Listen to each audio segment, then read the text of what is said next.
Hello, I'm Bill from Kibbutz Ketura. Ramah groups have been coming here practically since there was a Kibbutz Ketura, but not in the coming weeks or perhaps months. We still wanted to share with you a little bit about our community in these unique circumstances. So welcome to Kibbutz Ketura, a community under lockdown. Follow me. We are at the entrance to the kibbutz. Normally when a Ramah group arrives on their bus from Jerusalem or wherever, they come in and see the algae factory on the left, this row of date trees welcoming them with a clear path. But now we're being careful because we don't want the virus to get in. And so we have a guard who makes sure that nobody can get in unless he's supposed to. Some of you may recognize him. This is Oren, who often does snorkeling with groups or archery in the desert. He's a paramedic in his real life, but now he's keeping us safe in a different way. How's everything going, Oren? Doing well so far. Yeah? Everybody's safe? Everybody's safe.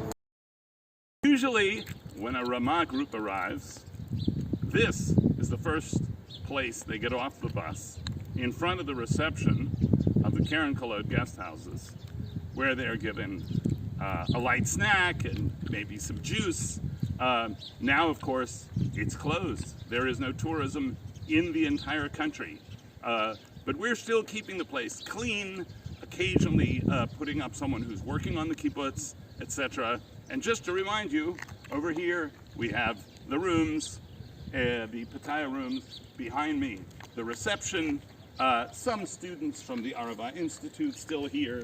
Over there, Israel's first commercial solar power field, the off-grid village, the laboratories of the Arava Institute for Environmental Studies, and peeking up here above the thatched roof, our good friend Methuselah, the date tree grown from the 2,000-year-old seed from Masada. And of course, no visit to Kibbutz Ketura is complete without at least a peek into our synagogue and cultural center, where every Ramah group, of course, visits both to do activities in the afternoon and usually Shacharit in the morning. And who better to introduce this to you than Leah Kamen, founder of Keren Kolot and one of the most veteran members of our community. Come on inside. We are in our synagogue. This is a place where we have our services, where we have our indoor activities for Keren Kolot, where the Arava Institute for Environmental Studies has their classes. And we wanted to take advantage during this time when nobody is in the building to do a total remake. We painted all of the walls. We cleaned all the windows. We scrubbed all the tables and chairs. We took down the curtains, as you can see, and washed them. We're all ready for Passover, which is, of course, not going to be happening here. We, like every other synagogue in the world, are not allowed to have services together. It's very sad for us. Up until last week, we, at least Friday night, opened up both sides partitions, and we set up the chairs, separated from each other, but even that we're not going to be able to do this week. But we, as a community, have a ways through Zoom and through meetings where we're all sitting far apart of trying to plan our Passover Seders, which are going to be this week, and study sessions that we have every week. And we're doing what we can to try and keep ourselves uplifted spiritually and morally during this tough time. Any tour of Kibbutz Ketura, with or without the coronavirus, would include a visit to the newest neighborhood. In the past year and a half, Kibbutz Ketura has brought in 15 new families, which is huge for us. But we've also built 20 new houses to house them in. Unfortunately, they only moved in a couple of months ago, and now they're all at home with their kids.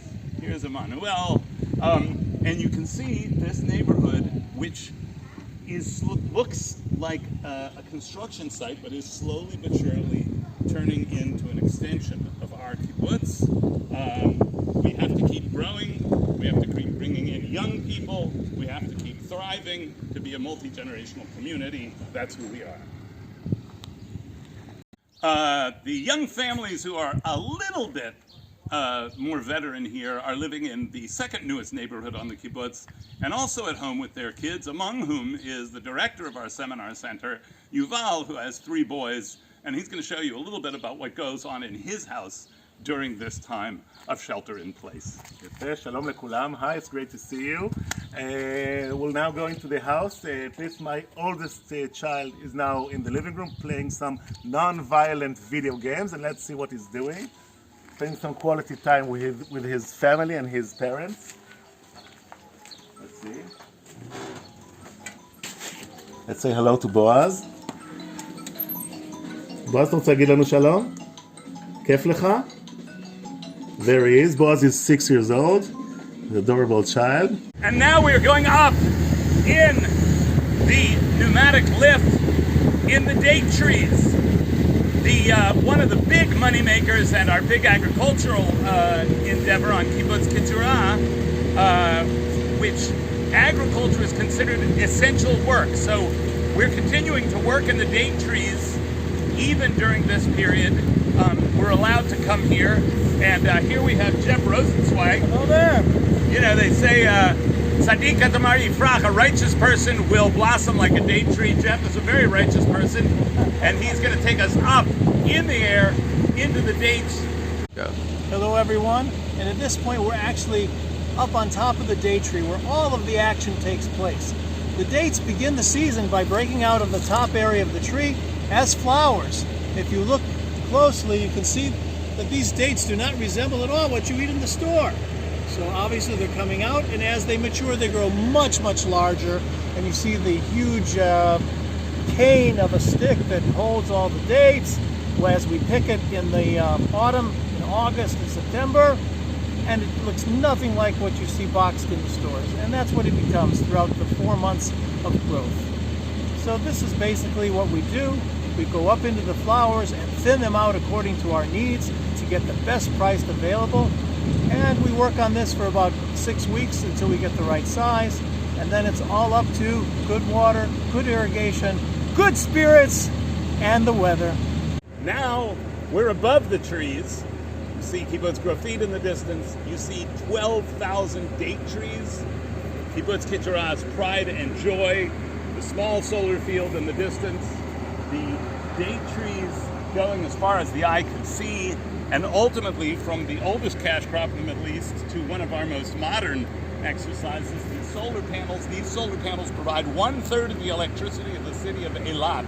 Unfortunately, with or without a world economic crisis, people will still need electricity. So that's Kibbutz Ketura. We keep on working and we keep on enjoying the view. Of how people get stuff to their house. We're not allowed to shop. We're not allowed to go to the dining room. We're not allowed to get together. How do we do it? This is the Kibbutz store, and we have food delivery. We have an app on our phones, and we can ask, I want 3 cucumbers, I want 4 bottles of Coke, etc. And Moran here, who is normally in charge of housekeeping in our seminar center, has a new job. She is the home delivery golf cart person and does a wonderful job, and we all get our food to our houses with a smile. In a kibbutz, there's a unique challenge because we, in a crisis like this, because all of our lives are about togetherness, about being together, about doing things together, and the one thing we're being asked to do everywhere in the world, but also here, is to be somehow separate. So we have a temporary committee that is basically figuring out ways for us to preserve our lives without changing too much of our lifestyle, and one of the people on that committee is Udi Gat. My name is Udi Gat, and I'm part of a committee of 5 members of Kibbutz Ketura that was requested to handle this crisis, world crisis in Kibbutz Ketura. So these 5 people are meeting once a day, twice a day, and thinking about everything that is to bring the people to behave and to keep the people to behave as in a crisis time. And it's about food, it's about meeting each other, it's about working and workplaces, it's about health, it's about everything. Every day, a lot of hours, we are responding to the people that are asking us questions, and we have to decide some and sometimes very hard decisions. So this is our work. We love the work, but we will be happy to finish it. So, as you can see from close up as we take a little tour of the kibbutz. A lot of things have changed, temporarily, of course. Soon, God willing, we'll go back to our normal routine in our little community. But from far away, out here in the desert, you can see it is still the same lovely little drop of green in this beautiful wilderness. We hope that you've enjoyed a few minutes with us